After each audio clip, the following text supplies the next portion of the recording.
war experience that got me into to being a peace campaigner. And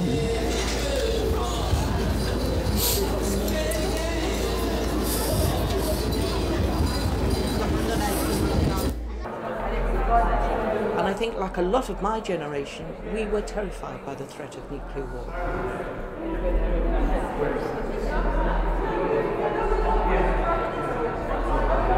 So we're facing austerity and everybody's feeling it, it's on everybody's lips, and so it looks even more horrendous to be spending 100 billion on nuclear weapons at a time of austerity.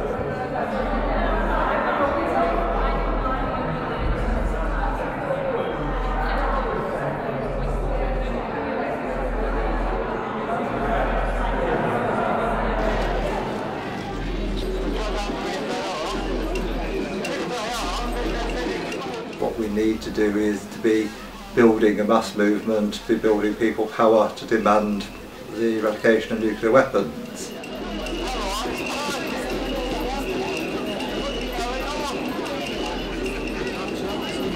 When I was about 15, 16, C&D was still fairly new and fairly exciting. It started in the 1950s. I went on my first Aldermaston march when I was 15 in 1962. And I can remember my mother saying, "You can't go, you'll get pregnant." And my father said, no, she must go. And she said, "Well, I'm not buying her a sleeping bag." So I stitched up two sides of an old feather eiderdown and just took it with me. Didn't have any walking boots, came home with blisters the size of dinner plates, but I loved it. My main connection with GMC&D has been through the peace festivals that they started to organise some years ago, because my background is in performance and in theatre. And I came in offering those sort of skills. We've had a Greenham Common project, which involved me researching all the people in the GMC&D area who'd had an involvement in Greenham Common and creating a performance piece with Maxine Peake. I've written peace plays in a day that we've taken into schools because we were trying to explain to young people who maybe had the haziest of ideas or knew nothing about that period of history. I think that the Thatcher years did a lot to demoralise young people with the whole concept of politics, and also to create this sense that there isn't a sense of society, there isn't a sense of community, you just look after number one. They're coming into a world where in many ways they've been deprived of a lot of things that our generation had. They don't have free education anymore at higher education level. They find it very difficult to find adequate housing. You know, all sorts of things that we did have the benefit of, they haven't got anymore. So I think it's been very, very hard for them to be involved. So we wanted to say to this generation, please learn from some of our campaigns, please get involved. I first got involved with Greater Manchester C&D when I was quite young.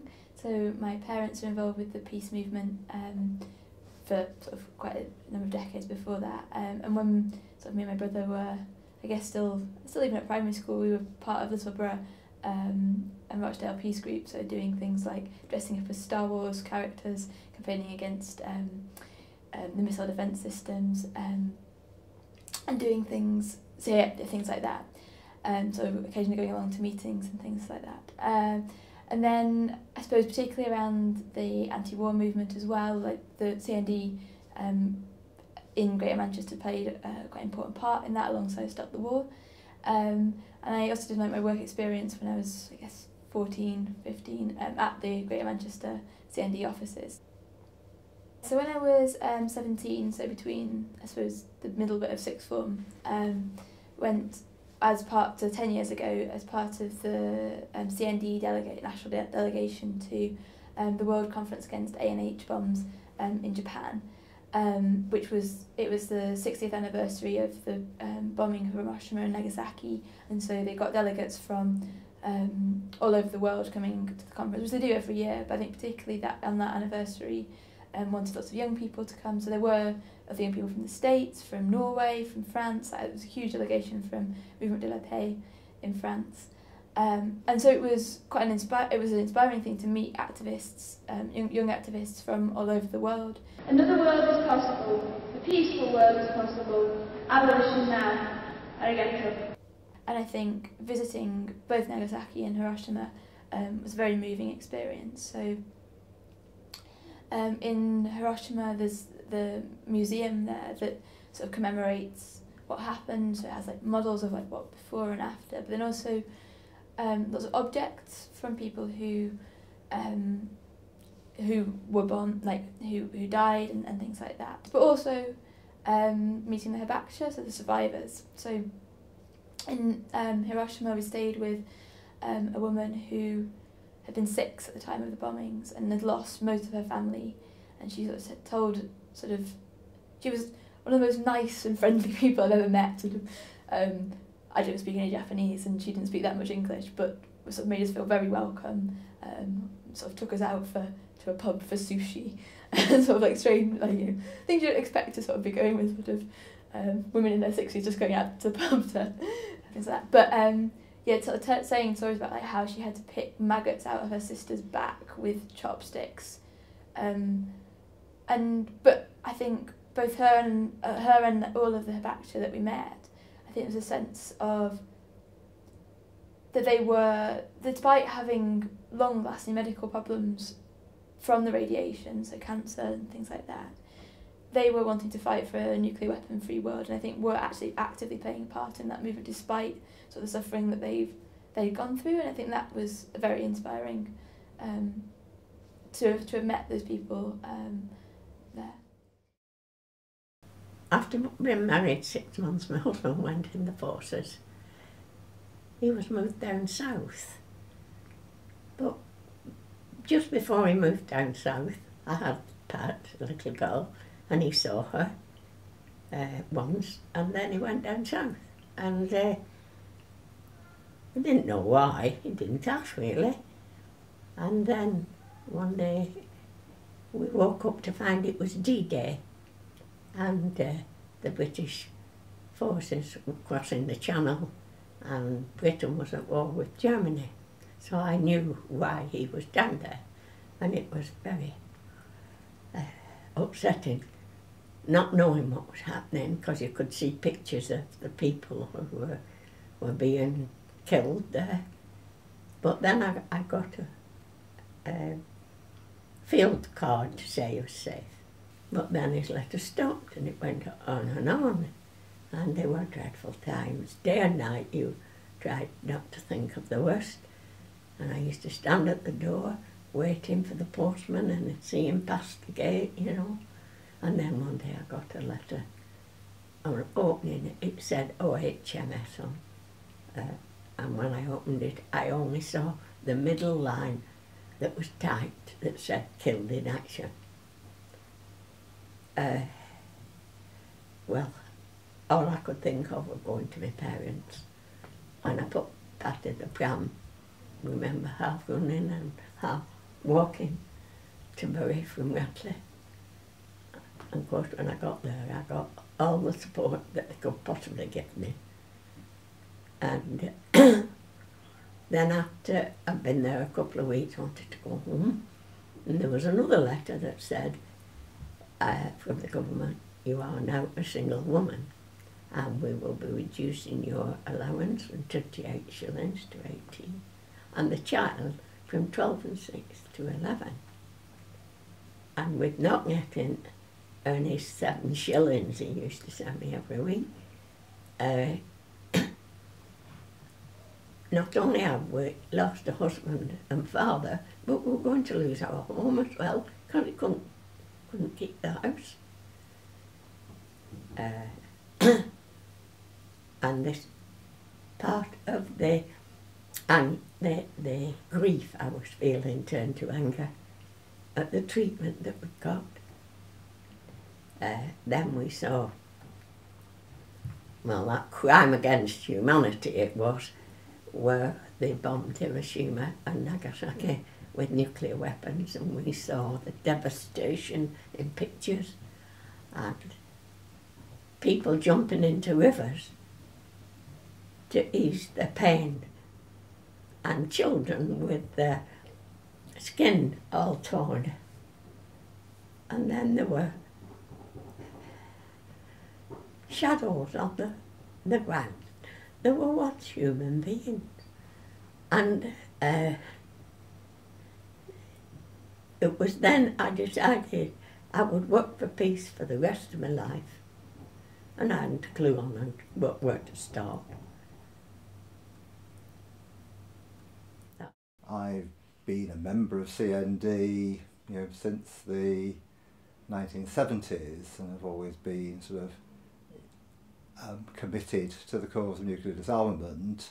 And I suppose through the Stop the War coalition movement and the campaigns against the Iraq War, I've got more and more involved in sort of peace and anti-nuclear campaigning.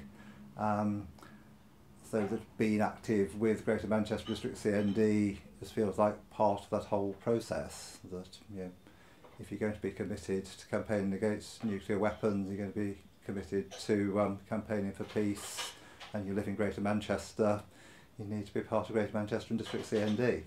Rochdale Peace Group is affiliated to CND, both regionally and nationally, and affiliated to Stop the War Coalition, and calls itself a peace group for really historical reasons of wanting a wider involvement in a greater range of issues. So in addition to being involved in campaigning against sort of nuclear weapons and nuclear power, we wanted to have a sort of wider brief of sort of social justice and peace. But I think that probably applies now to the whole of CND. So it's the reasons why we're a peace group rather than a CND group are really sort of lost in the depths of time and don't really have any particular significance these days. So there was at one time there was the Rochdale CND group. It went right back to just after Holylock, I think 1960. And I suppose that the group, because we all know each other and are used to doing things together, so we do know what each other are good at, and I suppose there isn't any competition to do things. So if you want to get 300 signatures on a petition, you just let Patricia loose in the street. Yes. Or Pat. Pat's very good too. Right. Or Pat. I've been a political activist since the age of 8, but I started a junior CND group at the age of 13, but not in Rochdale. I lived in North Manchester, and that's where I started it when I was 13. But I can't remember dates, and it's really bad, but I think when I was 13 it was the time of the H-bomb. Oh, yes, and I think that's what motivated me then, the campaign against the H-bomb. My most vivid memory of it is the Bay of Pigs, Cuba. Yeah. Cuba. And I worked in advertising in Manchester, and I remember we came into the office at 9 o'clock. We used to close to run the gas fire in winter, and really, we didn't talk politics at all because it was like 18 blokes in a graphic studio. So you can imagine what they did talk about: football and women and beer. But we were all that particular day because it was so omnipresent in everybody's minds, and it really was Everybody was frightened, a scary time. It was. Thinking, well, this is it. This is really not just the Cold War, but the two superpowers facing each other head on. And who's going to blink first? And who's going to back down? Is it Kennedy or Khrushchev? It was all reinforced for me by, in the 80s, first of all, by, of course, the announcement that cruise missiles, Mrs Thatcher's agreement that the cruise missiles would be deployed in Britain, and then the Women's March in 1981 from Cardiff to the US base at Greenham. Well, no, it's supposed to be a British base, wasn't it? the Greenham base in the middle of England, and then the announcement that the women had stayed there when we were going to have the women's peace camp, and then we supported that locally. We'd take coach loads down. And I had 3 small children, so I never went and actually stayed very long. I only stayed a weekend, but that reinforced my real desire to campaign against nuclear weapons and CND, and for peace and for other areas, against war, against militarism. And instead, my mother said, because she didn't like politics and things. She always got worried about you, and the thought that be arrested horrified her. And my daughter, she said I was leading my daughter down bad ways because my daughter was 16 when she was arrested at Greenham. And she said, she'd say to her friends, "It's all right. She'll settle down when she gets older." Meaning, you know, I get more conservative with a small c and not do these wild things. But prediction was very wrong. Because I've got worse. Went the other way, did it? Yeah.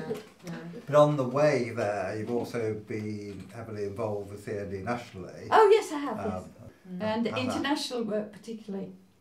Peace binds us together across nations.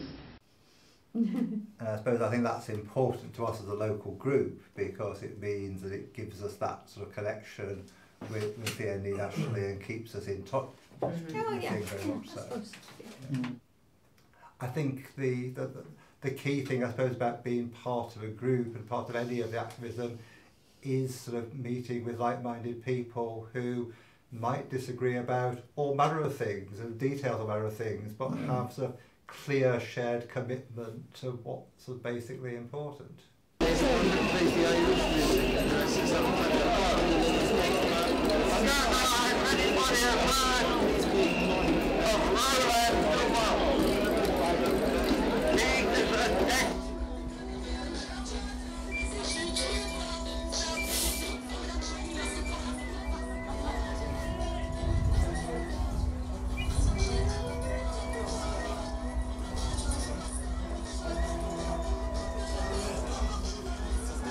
What we might stick to. Yeah. Yeah.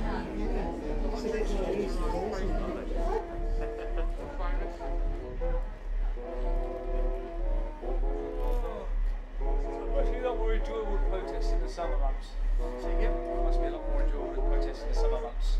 Your shorts on, your flip-flops. That's right. Nice camping, ice cream and that. Well, if you were a couple of years ago when we had the camp, we were for about 10 days. You know, I'm 40 now, so I was born 1974. So most of my childhood was Thatcher. So I knew, you know, I grew up with that. And even at that age, you knew it wasn't right. And I wasn't the only one at school. You know, it's really interesting. And obviously then the threat, you know, the nuclear threat that we grew up with. And at school you were taught, you know, it was very prevalent at school. We watched, you know, saying before, we watched films like Threads, When the Wind Blows. There's another film called Z for Zachariah, and they're all if and when the bomb goes off. So that was a real, it just felt a reality to us growing up. And it, you know, and at that age, I mean, we were petrified. And then it's only recently through meeting Betty, really. I mean, I'd always been very aware of CND, but I'd never joined. But it was something that, you know, I was always vocal about, peace. And then through meeting, it's the last sort of, is it about 5 or 6 years that we sort of met? How long have we known each other now, Betty? It was when we were at the Working Class Library. Yeah, because I'm a trustee at the Working Class Movement Library. Yeah. So then, and what they'd asked me if I'd come and read some of Betty's memoirs. Betty's written a book about her life, so I came and read some extracts from it, and that's when I met Betty. Yeah. So, but I'll tell you a little story about that. They said to me,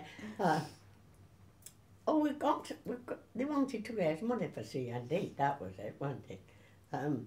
We've got somebody to read your book for Working Class Library. She's a celebrity. I said, I don't like celebrities. And they said, oh, you like this one? Of course I do. That was the first.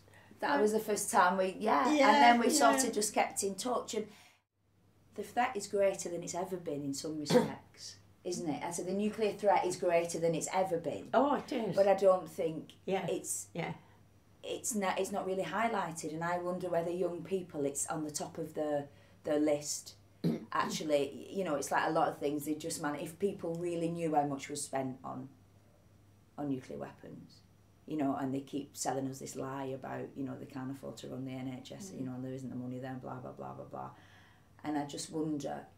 You see, it's easy to criticise and say young people are not coming, but for my generation, we were living it. And it were affecting us daily, really. I mean, how can you expect young people to know when they're not told?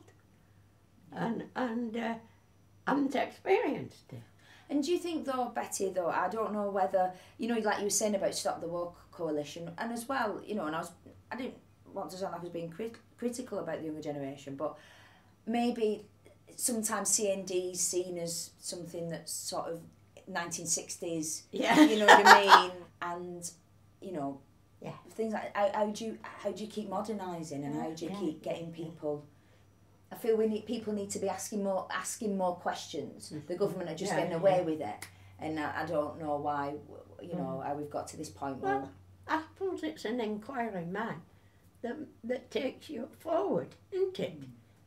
You've got to keep chipping away, and it's like, even if you don't stop them, Betty, if you stem, it always says, even if you just stem the floor, that's something, isn't it? Yeah.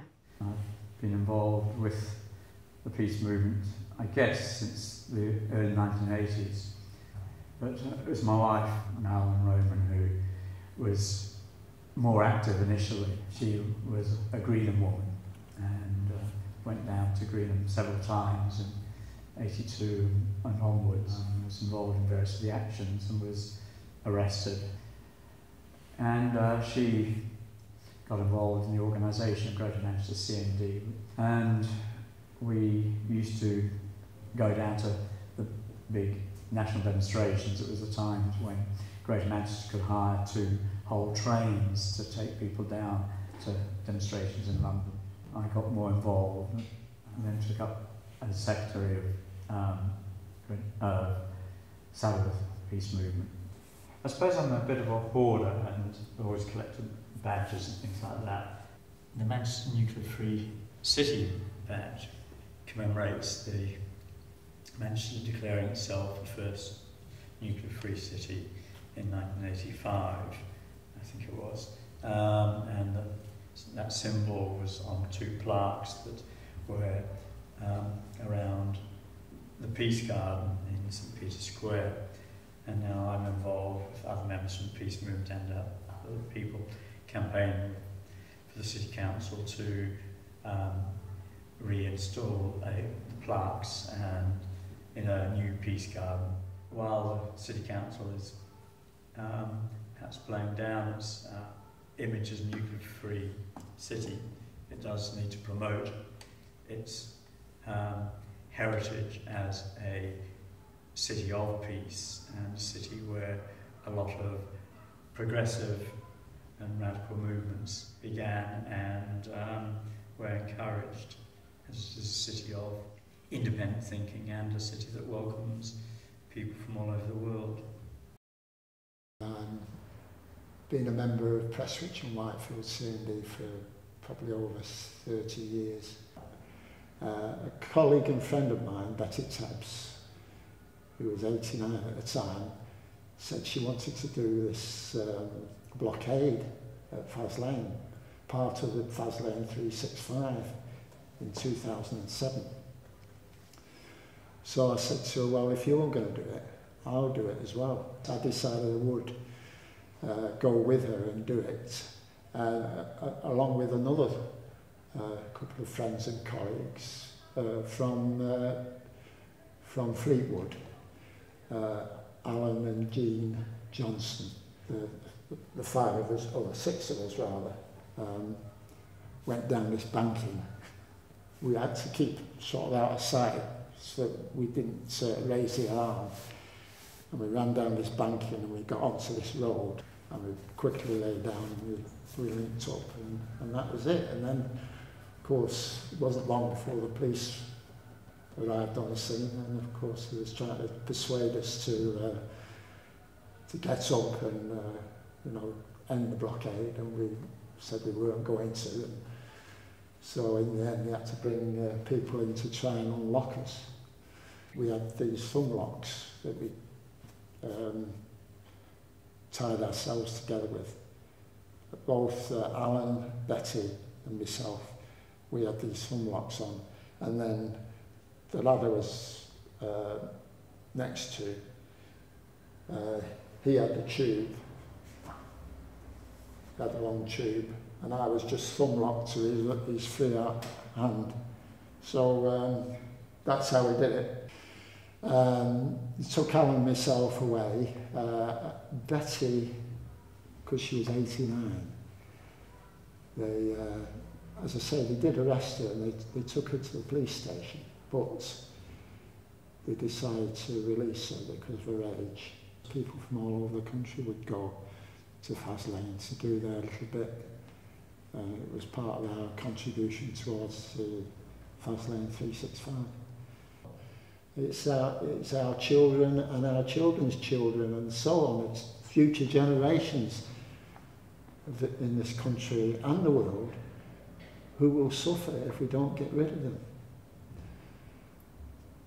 Because there's always the risk that they could be used, and we can't allow that. We must try and get rid of them for good. At Faslane, we'd gone to do a blockade to prevent work in the Faslane base, on the nuclear submarine base. And a colleague from Manchester had managed to get hold of a squirrel suit, and he had this splendid bright orange suit with a big bushy tail curling up behind him and a squirrel's head on it. And he was brandishing a placard saying, "Nuts to Trident." And for a long time the police thought we weren't really going to do anything. Everybody was being arrested and dragged off, and my friend was just prancing around with his placard and getting lots of media attention. People thought it was fun. And then the idea was to stagger the arrests so that we kept the gates closed for as long as possible. And when we saw that it was getting a bit thin on the ground and they were going to get cars through soon, we decided we would lock on. We just have thumb cuffs, like little miniature handcuffs, securing our thumbs together. And I had a couple of students on one side and the squirrel on the other. And of course we were arrested, taken into custody, spent the day in the cells and was called back a month later to appear in court. And then the police gave evidence against me. I was defending myself and I couldn't believe them. And they accused me of obviously obstructing the road by lying down on my own in the middle of the road. And I challenged the policeman and he didn't back down from his story. And he went off and a second policeman came in and he had the identical story of the first one. Obviously they rehearsed what they were going to say. And so I said, "Did you not notice my companion?" And he said, "You didn't have a companion." I said, "Yes, I did. He was 6 foot tall." No companion. He had a big bushy tail. And then there was a look of horror on his face as it dawned on him. I got involved with GMD C&D when I applied for a job. I think it was Regional Development Worker was the title, but it basically included doing everything that needed to be done to keep the campaign going. At some point we set up the campaign against depleted uranium, which at that point was run from the GMD C&D office. And we did lots of demonstrations both against war generally and against Trident and also nuclear power, because I'd come from very much a direct action background.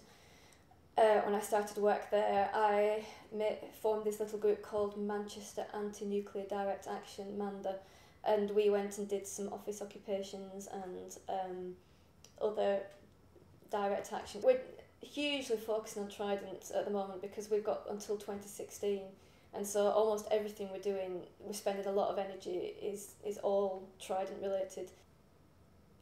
I think probably for most of the time that I've been involved in C&D, the situation has been pretty static in terms of people's involvement, interest and awareness up until the last, say, 1.5 to 2 years, because we basically had Trident.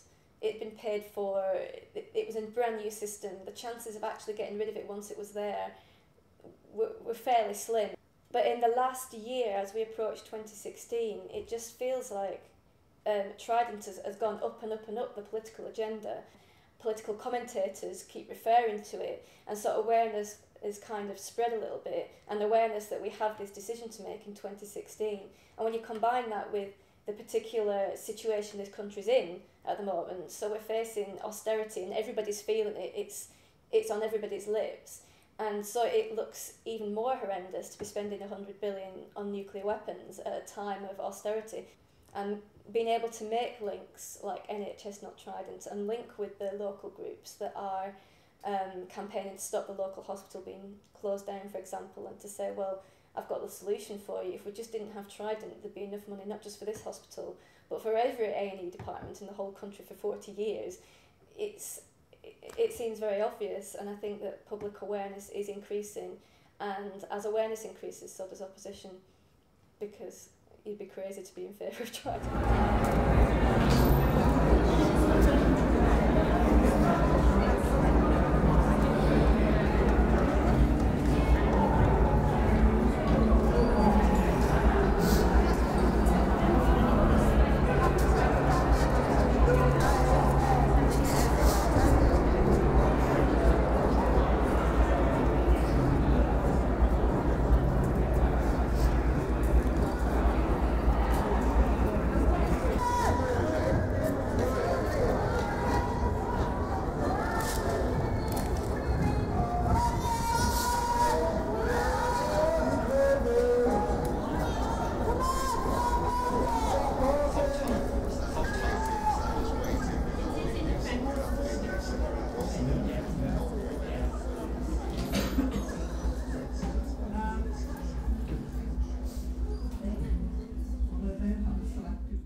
Well, you've got a job on, haven't you? Yeah, we've got no reason. We like giving them jobs, don't we? Anyway, can I make you another cup of tea before you go?